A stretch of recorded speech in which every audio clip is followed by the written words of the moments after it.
নমস্কার, ভক্তি চ্যানেলে আপনাদেরকে স্বাগত। আমরা শ্রী শ্রী রামকৃষ্ণ কথামৃত পাঠ করছি। এটি আমাদের প্রত্যেক দিনের পাঠ। শ্রী রামকৃষ্ণ দক্ষিণেশ্বরে ও ভক্তগৃহে, এই যে অধ্যায়, এই অধ্যায়ে দ্বিতীয় পরিচ্ছেদ আজকে আমরা পাঠ করব। আজকে 15ই আগস্ট আমাদের স্বাধীনতা দিবস, আর আজকে মাঝরাতে শুরু হয়ে যাবে জন্মাষ্টমী তিথি, ভগবান শ্রীকৃষ্ণের আবির্ভাব তিথি। এই স্বাধীনতা দিবস এবং অবশ্যই জন্মাষ্টমীর প্রীতি, শুভেচ্ছা এবং প্রত্যেককে প্রণাম জানিয়ে আমরা আজকে শুরু করব আমাদের পাঠ। জন্মাষ্টমী একটি অতি পবিত্র তিথি। আপনারা জানেন, এই দিনে ভগবান বিষ্ণুর অষ্টম অবতার শ্রীকৃষ্ণ আবির্ভূত হয়েছিলেন এবং ভাদ্র মাসের কৃষ্ণপক্ষের অষ্টমী তিথিতে রোহিণী নক্ষত্রে জন্ম হয়েছিল ভগবান শ্রীকৃষ্ণের। আর সেই হিসেবে এই দিনটি পালিত হয় কৃষ্ণের জন্মাষ্টমী তিথি হিসেবে, বা কৃষ্ণের জন্মাষ্টমী আমরা বলে থাকি, অনেকে গোকুল অষ্টমীও বলেন। তা কৃষ্ণ জন্মাষ্টমীর পালন করা হচ্ছে মধ্যরাতে, অর্থাৎ আজকে মধ্যরাতে এই জন্মাষ্টমী তিথি পালন করা হবে। আমাদের ধর্ম অনুসারে বা এই ধর্মীয় দর্শনে মধ্যরাত্রি হলো এমন এক সময় যা ভোরের আলো নিয়ে হাজির হয়, অন্ধকার পেরিয়ে নতুন আলোর সন্ধান দেয়। এবার কংসের অত্যাচারে অন্ধকার সময়কে শেষ করার জন্যই কিন্তু ভগবান শ্রীকৃষ্ণ প্রকটিত হয়েছিলেন বা আবির্ভূত হয়েছিলেন, এবং সমস্ত অন্ধকার দূর হয়ে নতুন আলো ফোটার ইঙ্গিত বহন করে হচ্ছে আমাদের এই কাহিনী। আমাদের ধর্মের বা ধর্মীয় যে দর্শন রয়েছে তার মজাটা এই, যতগুলি কাহিনী আছে, যত আখ্যান রয়েছে, যত ঘটনা রয়েছে, প্রত্যেকটি ঘটনা, আখ্যান, প্রত্যেকটি মুহূর্তে একটি করে অন্তর্নিহিত অর্থ রয়েছে, তার আধ্যাত্মিক তাৎপর্য রয়েছে, ধর্মীয় তাৎপর্য রয়েছে। আমরা যদি সেগুলি ব্যাখ্যা করি তাহলে দেখব আমাদের ধর্মের মাহাত্ম্যটা কত বড়, আমাদের ধর্মীয় মহিমাটা অনেক বৃহৎ। এই যে কৃষ্ণের এই যে মাঝরাতে জন্ম, আসলে তা বহন করে নতুন আলো ফুটবে, এই ইঙ্গিতটা দেয়। আর এই জন্যই আমরা জন্মাষ্টমীর পুজো মাঝরাতে করা রীতি প্রচলিত করেছি, বা এই রীতিটি প্রচলিত হয়ে আছে। যারা জন্মাষ্টমী পালন করবেন তাদেরকে বলি যে আমাদের এবছরে, আপনারা নিশ্চয়ই এতক্ষণে প্রস্তুতি নিয়ে নিয়েছেন, কিন্তু তারপরেও বলি, এবছর বিশুদ্ধ সিদ্ধান্ত পঞ্জিকা অনুসারে অষ্টমী তিথি আরম্ভ হচ্ছে 30শে শ্রাবণ, অর্থাৎ আজ 15ই আগস্ট রাত্রি 11:51। আর এই অষ্টমী তিথি শেষ হবে 31শে শ্রাবণ, অর্থাৎ আগামীকাল 16ই আগস্ট রাত 9:35। আর গুপ্ত প্রেস পঞ্জিকা অনুসারে অষ্টমী তিথি আরম্ভ হবে 29শে শ্রাবণ, বাংলার ক্ষেত্রে ওরা একটা দিন পিছিয়ে থাকে,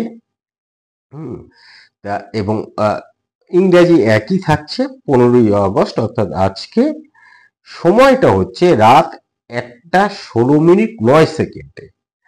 আর শেষ হবে এই অষ্টমী তিথি 30শে শ্রাবণ, অর্থাৎ আগামীকাল 16ই আগস্ট রাত 10:48:03। তো এই যে তিথি, এই তিথির গুরুত্ব কিন্তু অপরিসীম। কি হয়, পাশবিক শক্তি সব সময় যা সুন্দর, যা সত্য, যা পবিত্র তাকে ধ্বংস করতে চায়, এবং সেই পাশবিক শক্তি যখন তার ক্ষমতাটা বাড়িয়ে ফেলতে চায় বা উদ্যত হয় এই সত্য, সুন্দর, পবিত্রতাকে ধ্বংস করতে, তখনই ধর্ম নাশ হতে থাকে, অর্থাৎ ধর্ম হারিয়ে যেতে থাকে। কিন্তু যদি সত্যিই ধর্ম চলে যায়, ফুরিয়ে যায়, তাহলে আমরা তো আর বাঁচবো না। আমরা তো ধর্মকে নিয়েই, মানে প্রত্যেকটি জিনিসের তো ধর্ম রয়েছে, সেরকম আধ্যাত্মিক ধর্মও রয়েছে। আমরা এই ধর্মকে নিয়েই তো আমরা জীবনে এগিয়ে চলি, আমরা নিজেদেরকে আরো শুদ্ধ করে তুলি। এইবার তাহলে ধর্মকে সংস্থাপন করার জন্য প্রয়োজন, এবার এই প্রয়োজনটা তো আমরা করতে পারি না, এটা ভগবান করতে পারেন। তাই যখন পাশবিক শক্তি বা অশুভ শক্তি যখন তা প্রকটিত, মানে নিজের আকার ধারণ করে, নিজের রূপ ধারণ করে, তখনই ধর্ম সংস্থাপনের জন্য ভক্তের প্রার্থনায় সাড়া দিয়ে ঈশ্বর অবতার রূপে এই পৃথিবীতে আবির্ভূত হন। এবং আমাদের যেমন দোষ রয়েছে, তেমন স্বরগুণ রয়েছে, যা সবার মধ্যে থাকে না, কিন্তু ঈশ্বরের এই স্বরগুণ থাকে, অর্থাৎ শৌর্য, বীর্য, তেজ, জ্ঞান, শ্রী এবং বৈরাগ্য সম্পন্ন। এই স্বরগুণ সম্পন্ন পূর্ণ অবতার রূপে প্রকাশিত হন ভগবান শ্রীকৃষ্ণ। তার মধ্যে কিন্তু এই 6টি গুণই ছিল, এবং অনন্ত শক্তি, সর্বশক্তিমান সত্তায় শাশ্বত সত্য রূপে শ্রীকৃষ্ণকে বিষ্ণুর সবচেয়ে অপরূপ অবতার বলে মনে করা হয়। এবং যারা সনাতন ধর্মে বিশ্বাস করেন, যেমন আমরা এই ধর্মে বেড়ে উঠছি, এই ধর্মের মধ্যেই বাঁচছি, এই ধর্মের প্রতি আমরা আস্থাশীল, এই ধর্মে বিশ্বাস রাখি। এই সনাতন ধর্ম বিশ্বাস যারা করেন বা সনাতন ধর্মীয়রা, এই জন্মাষ্টমীতে শ্রীকৃষ্ণের আরাধনায় জগতে সব সুখ লাভ হয়, মঙ্গল হয়, পরিবার, দেশ ও সমাজের, এই বিশ্বাস তারা করেন। এবং এই দিনটিতে ব্রত পালন করলে মনের সব ময়লা দূর হয়, সদ্গুণের জয় হয়, এবং এর ফলস্বরূপ মৃত্যুর পর আমাদের যে আত্মা তা মুক্তি লাভ করে। আর আমরা দেখি, সেই জন্যই ভগবান ঘোষণা করেন বা ভগবান বলেন, যদা যদা হি ধর্মস্য গ্লানির্ভবতি ভারত, অর্থাৎ যখনই ধর্মের অবনতি ও অধর্মের বৃদ্ধি হয়, তখনই তিনি অবতার রূপে অবতীর্ণ হন। এবং জন্মাষ্টমী হচ্ছে সেই অবতারের মহিমান্বিত স্মৃতি। তাই জন্মাষ্টমী এত গুরুত্বপূর্ণ একটা তিথি। এবং এই যে কথাটা আগেও বলছিলাম, কৃষ্ণের জন্ম হয়েছিল গভীর রাত্রিতে এবং অন্ধকার কারাগারে। আসলে এই যে কৃষ্ণের জন্ম গভীর রাত্রে, অন্ধকার কারাগারে, এগুলোকে আমরা মনে করি একটি প্রতীক। আমাদের অন্তরের যে অজ্ঞানতা রয়েছে সেই এবং ভয় রয়েছে, যে ভয়ের অজ্ঞানতা এবং ভয়ের অন্ধকার, তা ভেদ করে চেতনার আলো উদ্ভাসিত হয়। এবং অবশ্যই কংসের মতন দুষ্ট শক্তি মানুষের অন্তরে অহংকার, লোভ, হিংসার প্রতীক।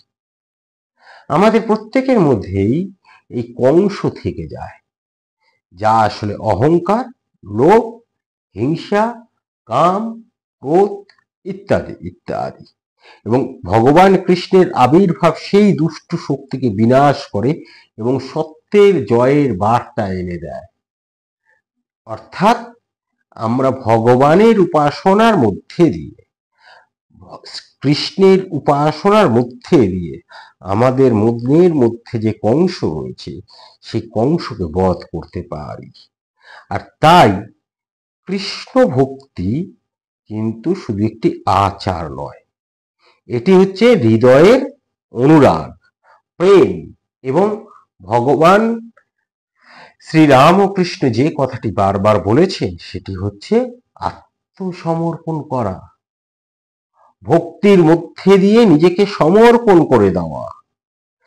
জন্মাষ্টমীতে আজকের দিনে যারা ভক্ত তারা উপবাস, জপ, কীর্তন এবং ভজনের মাধ্যমে ভগবানের প্রতি প্রেম নিবেদন করেন। তাই আসুন আজকে আমরা পাঠ শুরুর আগে একবার হরে কৃষ্ণ কৃষ্ণ কৃষ্ণ হরে হরে এই যে মহামন্ত্র ধ্বনি তা উচ্চারিত করে এবং ভগবান শ্রীকৃষ্ণকে প্রণাম জানিয়ে আমাদের পাঠ আজকে শুরু করছি। এবং অবশ্যই আপনাদের এই পাঠ কেমন লাগছে তা আপনারা কমেন্ট সেকশনে জানান এবং কমেন্ট সেকশনে একবার ভগবান শ্রীকৃষ্ণকে প্রণাম জানিয়ে যান। তাহলে শুরু করি আমাদের আজকের পাঠ। যে অধ্যায়টা আমরা পড়ছিলাম যে শ্রীরাম ও কৃষ্ণ দক্ষিণেশ্বরে ও ভক্ত গৃহে, তার দ্বিতীয় পরিচ্ছেদ। সেই দ্বিতীয় পরিচ্ছেদের একটি শিরোনাম দিয়েছেন শ্রীম নানাভাবে শ্রীরাম ও কৃষ্ণে দক্ষিণেশ্বরে ও ভক্ত মন্দিরে। এই শিরোনামে তিনি লিখছেন শ্রীরামকৃষ্ণ দক্ষিণেশ্বর দেবালয়ে শিব মন্দিরের সিঁড়িতে বসিয়া আছেন। জ্যৈষ্ঠ মাস 1883। খুব গরম পড়িয়াছে, একটু পরে সন্ধ্যা হইবে। বরফ ইত্যাদি লইয়া মাস্টার আসিয়াছেন ও ঠাকুরকে প্রণাম করিয়া তাহার পাদমূলে শিব মন্দিরের সিঁড়িতে বসিলেন। শ্রীরামকৃষ্ণ মাস্টারের প্রতি মণিমল্লিকের নাত জামাই এসেছিল। সে কি বইয়ে পড়েছে ঈশ্বরকে তেমন জ্ঞানী সর্বজ্ঞ বলে বোধ হয় না। তাহলে এত দুঃখ কেন? এই যে একটি বইতে মণিমল্লিক পড়েছেন যে ঈশ্বরকে তেমন জ্ঞানী বা সর্বজ্ঞ বলে মনে হয় না। এটি হচ্ছে জন স্টুয়ার্ট মিলের অটোবায়োগ্রাফি, সেই বইটির কথা এখানে বলা হচ্ছে। হ্যাঁ, তা সেই বলছেন যে এই যে তাহলে তো দুঃখ কেন? আর এই যে জীবের মৃত্যু হয় একেবারে মেরে ফেললেই হয়, ক্রমে ক্রমে অনেক কষ্ট দিয়ে মারা কেন? যে বই লিখেছে সে নাকি বলেছে যে আমি হলে এর চেয়ে ভালো সৃষ্টি করতে পারতাম। মাস্টার হা করিয়া ঠাকুরের কথা শুনিতেছেন ও চুপ করিয়া আছেন। ঠাকুর আবার কথা কহিতেছেন। শ্রীরামকৃষ্ণ মাস্টারের প্রতি, তাকে কি বোঝা যায় গা? আমিও তখন তাকে ভাবি ভালো, কখনো ভাবি মন্দ। তার মহামায়ার ভিতর আমাদের রেখেছে। কখনো তিনি হুঁশ করেন, কখনো তিনি অজ্ঞান করেন। একবার অজ্ঞানটা চলে যায়, আবার ফিরে ফেলে। পুকুর পানা ঢাকা, ঢিল মারলে খানিকটা জল দেখা যায়, আবার খানিকক্ষণ পরে পানা নাচতে নাচতে এসে সেই জলটুকুও ঢেকে ফেলে। তারপরেই বলছেন, খুব সুন্দর কথাটা বলছেন, দেখুন, আমাদের মনের মধ্যে যে অনেক সংশয় থাকে, দ্বিধা থাকে, যে কথাটা আগেও বলেছি, সেটি হচ্ছে প্রতি মুহূর্তে ঠাকুর তো আমাদের সেই দ্বিধা সংশয়গুলি কাটিয়ে দেন এবং আজকে দেখুন কি সুন্দর বলছেন আত্মজ্ঞান সম্পর্কে, যেটি আমরা কালকে আলোচনা করেছি যে আত্মদর্শন এবং আমি কে, এই শিরোনাম আমরা দিয়েছিলাম। সেখানে আমরা আত্মদর্শন নিয়ে এবং আমি কে এই নিয়ে একটা দীর্ঘ আলোচনা করেছি। তাই সেখানে এই আত্মজ্ঞান কথাটা এসেছে। আজকে আবার ঠাকুর স্বয়ং বলছেন, আমরা যেটা অনেক বড় করে বলেছি, ঠাকুরের মহিমা হচ্ছে এটাই, কত ছোট্ট করে সুন্দর করে আজকে উনি বলে দিচ্ছেন। দেখুন,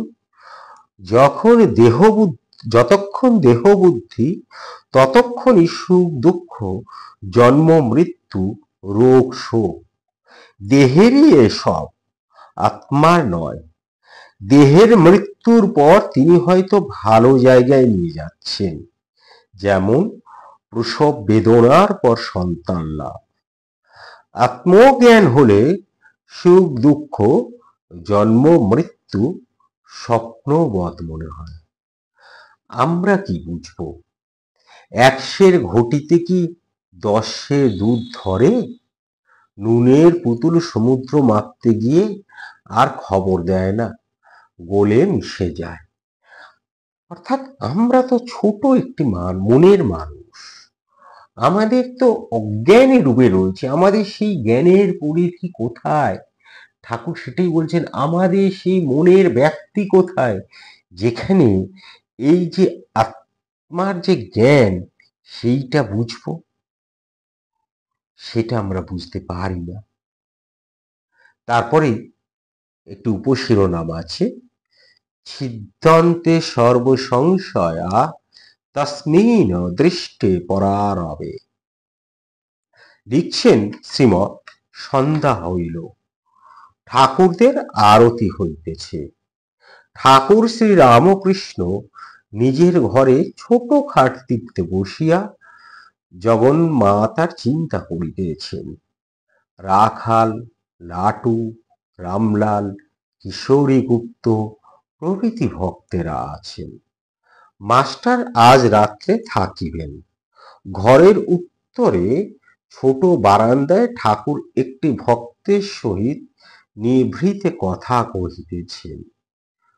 এই যে বারান্দাটা, এর আগেও বলেছি, এই বারান্দাটা ঠাকুরের একটা গোপন জায়গার মতন ছিল আর কি।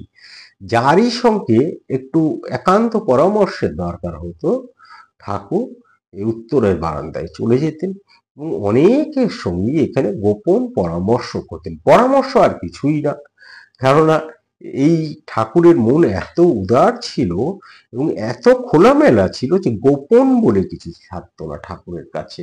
আমরা যদি তার জীবন চর্চাটা দেখি, হয়তো কোনো ভক্তকে একান্তে কিছু উপদেশ দিতে গেলে, ঈশ্বর সম্পর্কীয় দুটি কথা বলতে গেলে এই বারান্দায় আসতেন এবং তিনি সেখানে বলিতেছেন, প্রত্যুষে ও শেষ রাত্রে ধ্যান করা ভালো ও প্রত্যহ সন্ধ্যার পর। কিরূপ ধ্যান করিতে হয়? সাকার ধ্যান, অরূপ ধ্যান, সেসব বলিতেছেন। কিয়ৎক্ষণ পর ঠাকুর পশ্চিমের গোল বারান্দাটিতে বসিয়া আছেন। রাত্রি 9টা হইবে। মাস্টার কাছে আসিয়া বসিয়া আছেন। রাখাল প্রভৃতি একবার ঘরের ভিতর যাতায়াত করিতেছে। শ্রীরামকৃষ্ণ মাস্টারের প্রতি, দেখো এখানে যারা যারা আসবে সকলের সংশয় মিটে যাবে, কি বলো? মাস্টার, আজ্ঞা হ্যাঁ। এমন সময় গঙ্গা বক্ষে অনেক দূরে মাঝি নৌকা লইয়া যাইতেছে ও গান ধরিয়াছে। সেই গীতধ্বনি মধুর অনাহত ধ্বনি নাই অনন্ত আকাশের ভিতর দিয়া গঙ্গার প্রশস্ত বক্ষ যেন স্পর্শ করিয়া ঠাকুরের কর্ণ কুহরে প্রবেশ করিল। ঠাকুর তেমনি অমনি ভাবাবিষ্ট, সমস্ত শরীর কণ্টকিত। ঠাকুর মাস্টারের হাত ধরিয়া বলিতেছেন, দেখো দেখো, আমার রোমাঞ্চ হচ্ছে, আমার গায়ে হাত দিয়ে দেখো। তিনি সেই প্রেমাবিষ্ট কণ্টকিত দেহ স্পর্শ করিয়া অবাক হইয়া রহিলেন। পুলকে পূরিত অঙ্গ। উপনিষদে কথা আছে যে তিনি বিশ্ব আকাশে অতপ্রত হয়ে আছেন। এখানে তিনি বলতে ব্রহ্মর কথা বলা হচ্ছে। উপনিষদ বলে ব্রহ্ম আকাশে এই বিশ্বে ওতপ্রোত হয়ে আছেন। তিনি কি সেই শব্দরূপে শ্রীরামকৃষ্ণকে স্পর্শ করিতেছেন? এটি মাস্টার বলছেন, এ কি শব্দ ব্রহ্ম? এটি মাস্টার বলছেন, এটাই কি শব্দ ব্রহ্ম? এই শব্দ ব্রহ্ম কি? এর আগের কোনো একটি পর্বে আমরা সেটি আলোচনা করেছি। আমরা আমাদের এখনো পর্যন্ত যা পাঠ করেছি প্রত্যেকটি পর্ব আমাদের প্লেলিস্টে অন্তর্গত করা আছে, আপনারা সেখান থেকে শুনে নিতে পারেন। আশা করি ভালো লাগবে। তা কিয়ৎক্ষণ পর ঠাকুর আবার কথা কইতেছেন। শ্রীরামকৃষ্ণ, যারা যারা এখানে আসে তাদের সংস্কার আছে, কি বলো? এই সংস্কার শব্দটা বেশ মোটা অক্ষরে লেখা হয়েছে। তা আমরা বলি, মানে সংস্কার বলতে এখানে একটা কালচারের কথা বলা হচ্ছে, অর্থাৎ আধ্যাত্মিক সংস্কারের কথা বলা হচ্ছে, জ্ঞানের কথা বলা হচ্ছে। হ্যাঁ, তা মাস্টার বলেন, আজ্ঞে হ্যাঁ, শ্রীরামকৃষ্ণ, অধরের সংস্কার ছিল। মাস্টার, তার বলতে? শ্রীরামকৃষ্ণ, সরল হলে ঈশ্বরকে শীঘ্র পাওয়া যায়। আর দুটি পথ আছে, সৎ অসৎ। সৎ পথ দিয়ে চলে যেতে হয়। মাস্টার, আজ্ঞে হ্যাঁ, সুতোর একটু আঁচ থাকলে সূচের ভিতর যাবে না। এরপরেই একটি প্রশ্ন করছেন, প্রশ্ন দিয়ে আর কি উপশিরোনাম করেছেন মাস্টার, যে সর্বত্যাগ কেন? শ্রীরামকৃষ্ণ, খাবারের সঙ্গে চুল জিভে পড়লে মুখ থেকে সব শুদ্ধ ফেলে দিতে হয়। মাস্টার, তবে আপনি যে বলেন যিনি ভগবান দর্শন করেছেন তাকে অসৎ সঙ্গে কিছু করতে পারে না, খুব জ্ঞানাগ্নিতে কলা গাছটা পর্যন্ত জ্বলে যায়। আবার একটি উপশিরোনাম, শ্রীরামকৃষ্ণ ও শ্রী কবি কিঙ্কর, অধরের বাটিতে চণ্ডীর গান। আরেকদিন ঠাকুর কলিকাতায় বেনেটোলায় অধরের বাড়িতে আসিয়া আছেন। 31শে আষাঢ়, শুক্লা দশমী, 14ই জুলাই 1883, শনিবার। অধর ঠাকুরকে রাজনারায়ণ চণ্ডীর গান শোনাইবেন। রাখাল, মাস্টার প্রভৃতি সঙ্গে আছেন। ঠাকুর দালানে গান হইতেছে। রাজনারায়ণ গান ধরিলেন। একটি রামপ্রসাদী গান, শ্যামা সঙ্গীত, এটি চণ্ডী গান। তা এই গানটি আমরা এখন কাব্যাকারে পড়ব। আপনারা শুনেছেন এই গান, নিশ্চয়ই শুনেছেন। আমরা কাব্যাকারে এটি পড়ি, যেটি রাজনারায়ণ ঠাকুরকে নিজে শোনাচ্ছেন। অভয় পদে প্রাণ সঁপেছি, আমি আর কি জমের ভয় রেখেছি? কালী নাম মহামন্ত্র আত্মশিরে শিখায় বেঁধেছি। আমি দেহ বেচে ভবের হাটে দুর্গা নাম কিনে এনেছি। কালী নাম কল্পতরু হৃদয়ে রোপণ করেছি। এবার সমন এলে হৃদয় খুলে দেখাবো, তাই বসে আছি।